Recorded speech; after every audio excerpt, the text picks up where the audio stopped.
All right. So let's give it a minute. Some people should join. I said we start at 7, and it's about a minute. So, Yeah, I've never been in this room. This is a gorgeous room. oh, yeah. I like it. It feels good. You hear yourself talking back at yourself. Yeah. All right. We'll see if these people come back or if they went to sleep. Good. Is Mustafa, is he here tonight? I don't see him. He's in the class. He might be online. I just met with him right before a while ago. Yeah. So I know he's going to be in the competition on Saturday. That's what I heard. He was very excited about that and very happy to be on the team. And they're glad to have him because he needed a Windows expert. He's the guy. And he spent Thanksgiving practicing. So. Oh, really? Oh. Yeah. So wait. The team was here practicing on Thanksgiving Day? Day? No, in their house. In their house. Yeah. All right. So, folks, I said I was going to show you the padding Oracle attack. But before that, there's Steve, right? Yep. Yeah, Steve is here and wants to tell you about something about getting jobs. So that's important. So let's take a look at that. And that's here. Okay. Go ahead. If you All right. on here, it'll catch your voice well. And there's a couple slides on here that might not be relevant to the whole group here for what you specifically are doing. We'll just race through those real quick. This is, if I'm, correct me if I'm wrong, this is the ethical hacking. Is this the advanced class or the beginning class? Okay, great. So all of you here are pretty far advanced in your studies, right? 123? What's the 123, right? That means there was a 120, a 121, probably a 122. And yeah, okay. Yeah. Okay. And how many of you are currently working in IT? 1, 2. Okay. All right. And how many of you are planning on finding a job in the next year? End of the semester? End of the semester? Well, actually, next year, at the end of the spring? Yeah. Okay. All right. I asked that question because my job is actually to help you with that part of your education and your transition to your career, right? My job is to help you find jobs, find internships, and to create relationships with employers where you actually know them and they know you, right? Those 3 things. Other things I can help you with a little bit, but for a lot of that other stuff, you need to go to the Career Center where they do a lot of career exploration and awareness. A lot of people ask me questions about, what choices to make in IT or in computer science in general. And I can talk a little bit about that based on what I know from having been here for a while. And I did a long time ago take 12 classes here in IT and computer science related things. And so I know a little bit about each thing.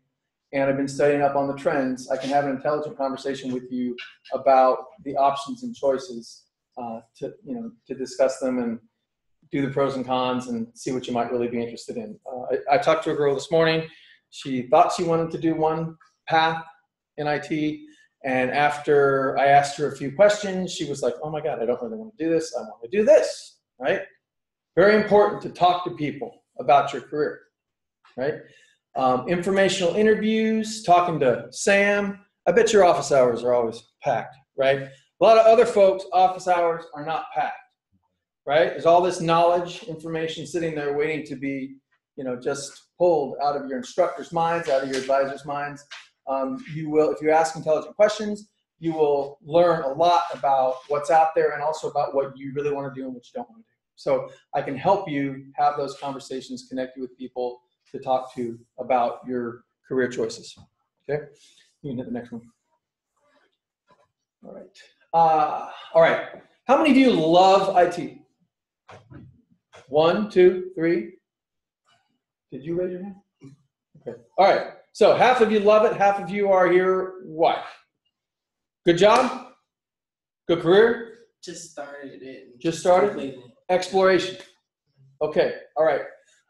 What you do for a job in your life is going to be probably the most important decision that you ever make. When people are at the end of their life and they are reflecting, the thing they say that was most important to them is their work. The most important decision was not who they married, how many kids they had. It was what they did, what difference they made in terms of their vocation, their productive work they did in the world, right? So if you're on the edge about whether you like it, whether it's meaningful to you, right? Take some time and think about it. Take some time and think about it. Because it's a real bummer to study something for a long time and then a few years down the line say, I don't want to do that and I want to do something else. All right. As a employment counselor, I feel I really need to mention that to folks. Thank you, sir. All right. Have fun at your job. How many of you have fun where you work? The ones over here that are working in IT, how many of you have fun? You have fun? Why do you have fun? What's fun? There. So it wasn't the material, it wasn't the actual tech, and it may be to some degree, right? She really likes her coworkers, okay? When you walk into a place to interview, or you meet some people from a company, or somebody talks to you about what's going on in a company, that can make or break the quality of your life, right? Whether it's a positive environment, creative environment, a nice environment. Do people treat each other well, right? Versus, you know, something where people are super competitive with each other, there's a lot of politics. You need to look at that. That is as important as what it is you do. The culture of the company, the quality of the people, how they all get along or not, right? Think of that when you're applying for jobs. People come to me, they say, I want a job. Okay, I want a job in this company. Well, do you know anything about that company? Right? Is it a nice place to work? Is it a fun place to work? What if people heard about Amazon? Crazy place to work, right? You heard that? Have you heard that? Super intense, competitive, they work you to the bone, lots of overtime, incredible amount of pressure, and then you got Apple, right? Lovely. People love it. Google, people love it. They love going to work. They don't care what they do. They just love being there, right? So you got to look at the cultures. They could make or break the quality of your work life, of what you do 40 hours a week for the rest of your life. All right. Next. All right. I just love this. Sorry. Okay. All right. I'm the only one that laughed. That's okay. Laughing at my own jokes. Great. All right. Decisions. A lot of folks have questions about IT. How many have questions? You have some questions probably, right? About what you want to do? No? No. Okay. I thought maybe you did. You do. Yeah. What's one of your questions? So for IT, after a certain age, Oh, God, I got this in the last one I just did. you're no longer valuable. So what I tell people is ageism exists, cognitive issues exist. You know, you're not as snappy and able to memorize things and think quick on your feet as you were when you were 25 years old. That's all true, okay? I don't have a magic answer for that question. I'm 52 years old. I know it's harder for me to learn stuff. I'm taking CNET 120 right now. It's harder for me to remember all that stuff than it was when I was 25 years old, okay? Thank God for, you know, all the little things they do around here to help you get through. So anyways, what I want to say to you is you just need to bring your best game, okay?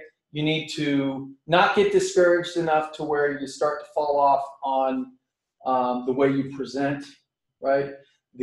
How well you know the material. If you have to try harder to memorize those interview questions or to internalize them for that job. You have to work harder to smile and be alert during the interview, right? You have to maybe study harder to learn the new material. But the only thing I can tell you is to bring your best game. Now, there are other jobs where being older is an advantage, right? Anything that has to do with technical documentation, right? Anything that has to do with customer service. Medical. I don't know about medical. I don't know about that. I But don't want a 25 years old guy doing Yeah. surgery. But so customer service, they don't care who's on the other end of that phone line, right? If you sound like somebody's, you know, nice old grandpa giving them good tech advice, right? That's a good thing. You know, a lot of times the people that are calling you up for desktop support are older people who are having issues with their tech, right? So customer service, desktop support, anything having to do with tech writing, anything having where there's a lot of customer facing, social type interactions going on, older people are generally better at those. They've been around for a while. They kind of learned what not to do, what to do, okay? But all I can really tell you, if you're trying to get an IT job, is you got to stay crisp. You got to stay sharp. There was a guy that walked me over here today, Stanley. I don't know what his tech skills are, but man, he's sharp as a tack in terms of his ability to talk and articulate and convey energy, all right? And he's not 25. I'm not 25 either. I'm 52. And I had to try extra hard to prepare for the interview that got me this job. All right, so that's what I'm gonna say about that. Decisions. I brought that up because there's a lot of choices in IT, right? You all look like you got a little more experience. You might know what you want to do, but a lot of people are really confused about what to do. Talk to your instructors. You can talk to me. I can direct you to someone maybe, or at least give you some general guidelines. If you have questions, get them answered. Be very proactive about that, because you don't want to waste time doing something that's not relevant. You don't want to waste time preparing for something you end up not wanting to do. It's not what you thought it was going to be. Ask questions. All right, next. You can go past this one. This is for the computer science department. Okay, job search. What is job search, right? Two things, real basic. It gets complicated, but at root, sharing who you are and sharing what you can do, right? Your tech skills, a lot of people got tech skills. A lot of people don't have soft skills. Who they are as a person, as a personality, okay? You've all met folks in a job that you're like, they just got hired, and after a couple weeks, you're like, yeah, that person's not gonna make it past their 90-day probation, right? Have we all had that experience? Some of us may have not made it past our 90-day probations. Soft skills are extremely important. This idea of the lone IT computer person sitting at their desk by themselves all the time, immersed in their code and in their, that's not real anymore. Maybe late night network monitoring shift, maybe, right? But for the most part, you're working in teams, you're coordinating with a lot of people, you're doing a lot of communication, especially with things evolving so quickly. Everybody's coming and telling everybody new stuff and trying to figure out how to deal with this brand new thing under the sun. And you have to be a good communicator, you have to be a good listener, you have to be a good talker, right? If you are, I have, over the course of my life, met many people, for whatever reason, they were quiet, right? And then years later, living a good life, being around supportive, helpful people, their circumstances of life changed, they became more talkative, they became more communicative, they became even outgoing, introverts, becoming extroverts, right? There's a lot you can do to develop your communication skills, and there's some very simple things. We can go over the big ones, the long-term ones, but the simplest ones are, do you talk too much?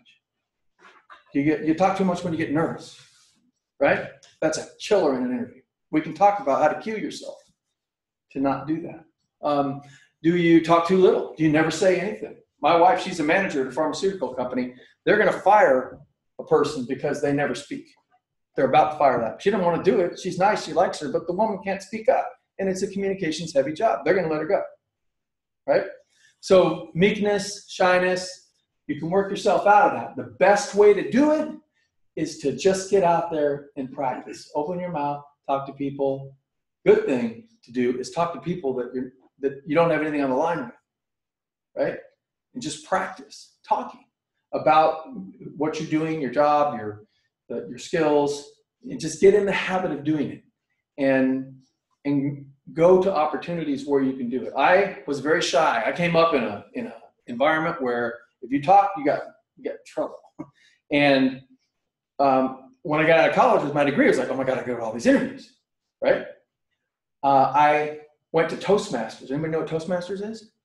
I went to I wondered about it. I heard a lot of good things. Yeah, it's a public speaking training group. You go there, and by the second or third meeting, you have to make a speech. You don't get to sit around and just listen and watch, right? You have to. I mean, I remember my first speech. I was, but I did it. Then I went back and I went back and I went back, and now I can, for better or worse, do this, right? I used to not be able to do this. You can learn it. You just have to get out there, push yourself. One of the things you'll discover is if you put yourself in a public speaking situation and you mess up, you're not going to disappear. You're not going to die. Okay, you'll still be there. And when you do that enough over and over again, it gets easier. All right. Okay. One more thing on that. I said, so who you are, right? You got to be somebody that people are going to want to be around at work. okay? You really have to be that kind of a person.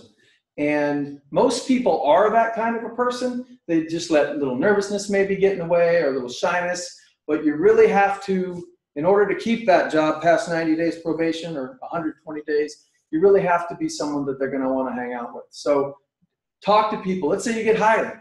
Talk to people on the job. Ask them how they're doing. If you don't know how many kids the woman sitting next to you has, something's wrong. Okay? So we can talk about that. How social skills to survive your first 90 days at work. Okay? We can talk about that. Most mistakes that I talk about, I've made them. All right? And I might still be making them. It's a long process. But certain things you can do and certain things you can't do, we can talk about that. All right, thank you, Sam.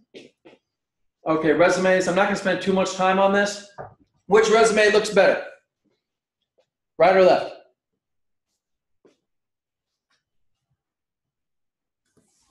Right or left? Which one looks better? Well, the one on the right looks like it's a LinkedIn profile too, somewhat. Yeah, sort of, yeah. It's actually, a nice graphical document somebody put together. It might be part of a template. It looks good. It's kind of impressive. You get to see the person's picture. You get all those nice graphics on there. This one is minimal. It's like kind of boring. This one might not make it through a large company's human resources scanning software. Okay? This one will. This one, the keywords won't be picked out. This one, nobody might even see. It might just get shunted off into la la land. All right? This one, they can pick out the keywords. It's pretty much plain text. There's some formatting. The more plain text you can keep it, the better. All right? Maybe you can tell me this, Sam. There was a point at which a lot of HR departments stopped accepting resumes in PDFs because of the viruses. I don't know. Okay, yeah. I never did. Okay, all right. Put yourself in the system there. Yes.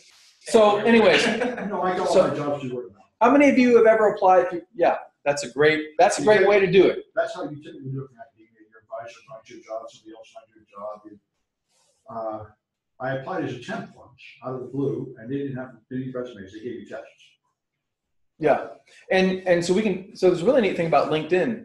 Like my wife, I mention my wife a lot. She's a pretty smart lady.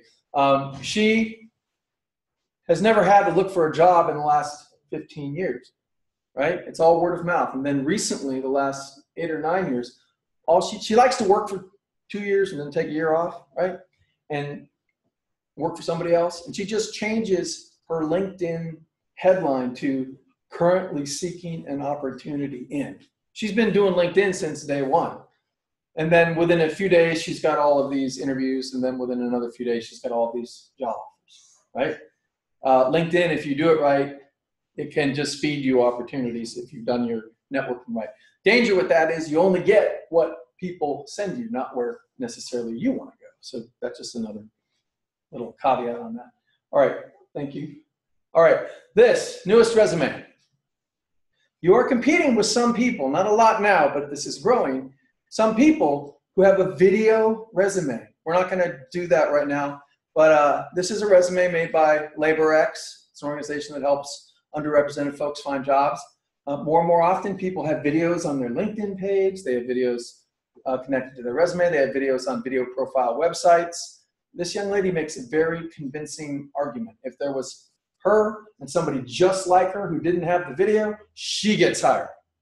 Something to think about as you're trying to differentiate yourself. I'm sorry, go ahead. So what's the purpose of LaborX? Is that like a job or tax agency? So LaborX is a relatively young nonprofit whose mission is growing and changing, but what they want to do is put underrepresented folks who've already got their tech training somewhere else in, say, boot camps, Bay Area Video Coalition, Europe, Upwardly Global, take folks who've got their training and put them in the form of these video interviews, usually, and through big mixers and events in front of the biggest employers, right? And they're pretty serious. I went to one of their events, and the students got to meet all of the diversity recruiters from a bunch of companies, right? And they got to talk to Google software engineers whose job was half software engineering and half recruiting for diversity. All right. If you fall into a diverse category, which is women, African American, Latino, veterans, LGBTQ, people with disabilities, and I'm probably missing somebody else. Please forgive me. If you fall into any of those categories, if you can go to the right events and meet the right recruiters, they're looking for you. I know people who, as soon as they get in front of the right person, right, it's no longer a barrier. It's like, oh, come on in. Okay? That's real. Half of the stuff that's out there on Eventbrite for tech-related job events is for people from all those categories I just mentioned. Half of it. Right? All right, interviewing, whiteboards. Sam, they're going to have a professional development class, right? Coming up that's going to have some of this in it? I think so, but that's Yeah. the future move. It hasn't happened. And at computer science, they're doing something similar. We currently have several students on the computer science side going to Twitter, the neighborhood nest, and doing whiteboard interview practice. All right, we're going to have, hopefully, if they keep their word, Carrot is going to come here. They conduct whiteboard interviews for companies. They do the first one with people, and they kind of screen and then send them on to companies. They're supposed to come here in February, if they do what they said they're going to do, and have 75 students in a 2-hour-long workshop and then follow up individually with all of them on whiteboard interview practice. I also have a group of several students right now who are very interested in just getting together a little group themselves and doing whiteboard interviews, to which we will invite people like Sam to come and be the main critic. If you're interested in doing that, let me know. Tell me in a meeting when you come. But the main thing to know about this is that it's probably going to be happening to you. A whiteboard interview will be happening. Wasn't so common in IT before, but now they ask you to get up and sketch out network architectures and all the different parts and pieces of an overall security structure. Do you do a lot of whiteboard stuff? No. No? Okay. You want to see somebody do some really cool whiteboard stuff? Look at Richard Wu. Okay. You ask him any question, and he's immediately up at the board, sketching out some very elegant, clear picture, and you can learn a lot just from watching him. Yeah. All right. Okay, social media. How many of you have a LinkedIn page? Everybody got a LinkedIn page? Everybody got a link? One? Yes. Okay, pretty much. Okay. 80% of a recruiter's time is now spent looking for people on LinkedIn and posting jobs on LinkedIn. 80%. If you go to Indeed.com and you look for an IT job, you're going to find 20% of what you would find on LinkedIn. If you go to Indeed.com, you look for, maybe 100 jobs come up in a specific area. You go to LinkedIn, 500 come up. All right? You go to ZipRecruiter, a lot more come up. 95% of employers check a job applicant's LinkedIn page. So you really need a decent LinkedIn page. You don't just need a LinkedIn page. You need a decent LinkedIn page where you've made some posts, where you've made some comments, some announcements, where you've got a significant number of connections, where you are following some people. Personally, I find it a little hard to do LinkedIn. Not hard like difficult, but it's not my thing, right? But I have to do it. There's strategies for getting your numbers up for connections. I know a guy, no LinkedIn page. He graduated from a boot camp, needed a LinkedIn page, started it, put a picture of himself reading a book called You Don't Know Java, right? And then the right person shared that out. A guy he met, he was a bartender, and a guy he met in the bar was a tech executive. That tech executive shared that picture out, and within 2 weeks he had 500 connections, 1 million likes, and he kept posting stuff. And within a really short period of time, he went from a no LinkedIn page to a fantastic LinkedIn page with some simple strategies. Okay? We can talk about that. Thank you, sir. All right. Meeting people is extremely important. Most employers will give more consideration to someone they've actually met and kind of liked, right, at an event. The key is hit them up right after the event, hit them up on LinkedIn the next day. I know that's hard. I'm not the best about that either. Something I'm working on, but there's tons of events, meetups, Eventbrites. We have our groups here at the school, the Hackers Club, the Coders Club, there's one I need to update here. Women Who Code, they just turned into She Who Codes.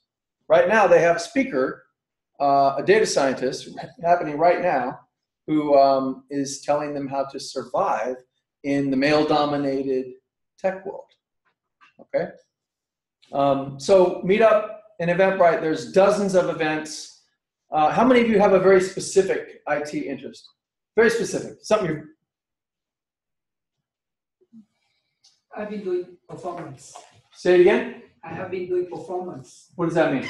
Performance, making the site go faster, Okay, analyze the code and tune the code. okay, I don't know what that specialty is called, but my point is that there's a Meetup and eventually an Eventbrite, big event that's advertised on Eventbrite for just about everything, right? The Java group has thousands of members and hundreds of people that show up to every meeting. JavaScript, rather. There's hiring events, interview type events. There's one on December 6th. If you're on my email list, you'll get another reminder. December 6th, Tech Jobs Tour, Oakland, 50 companies, right? They're going to be doing mock interviews. They're going to be doing speed mentoring. They're going to have guest speakers.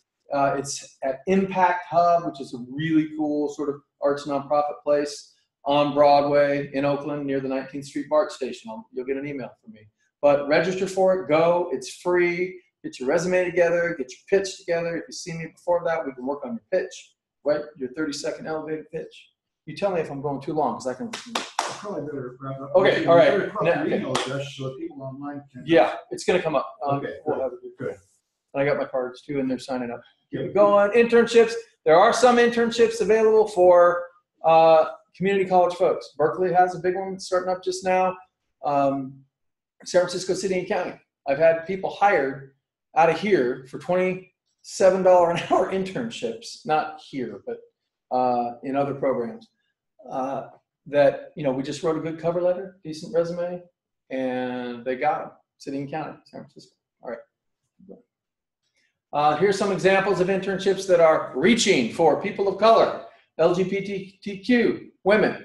These are specifically for those populations. Those programs exist. The key is to get in front of a recruiter by going to events. Soft skills, we talked a little bit about that already. We can work on soft skills. Some real simple, quick and easy do's and don'ts about how to make it through your social situation at work. Tech SF, it's probably not relevant to you all. Nobody's taken A+, Security Plus, Network Plus, right? Anytime soon? Okay, we'll figure that.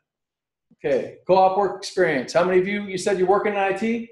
You can get credit, school credit for that if you need it. For anything like a CSU transfer, or you're trying to get more financial aid. Like let's say you got 6 units and you're working full-time, you can get another 6 units in school credit that qualifies you for full financial aid. Something to think about. Okay, that's a flyer for that. That's okay, Sam, you can go through that one. That's an old schedule, it's okay. Okay, any questions real quick? Here's the contact info. Yeah, there's contact information. It's also. I'll sign up here, and I guess the Okay. people should email if they're online and they want to get on the mailing list. Yeah, if you're online, email and get on the mailing list. If you sign this and I don't get back to you, what do you think happened? I'll be emailing you. Okay, but if you sign this and I don't get back to you, it's not because I don't like you. Okay, it's because I couldn't reach your email address. All right, so if I don't get in touch with you, you get in touch with me. Okay. Thank you. All right. I'm sure. Oh, I'm glad you did this. And I guess I'll see you tomorrow too. You'll see me tomorrow. Good. Okay. Fair enough. Trying to leave this up a little bit. Thank you very much. Yeah. You know what? I should probably get my. Get your stuff back. Yeah. Okay. Yeah. Let me. I'm going to stop this share to break recording up. I'll be back in just a minute to talk about that other topic, the cryptography.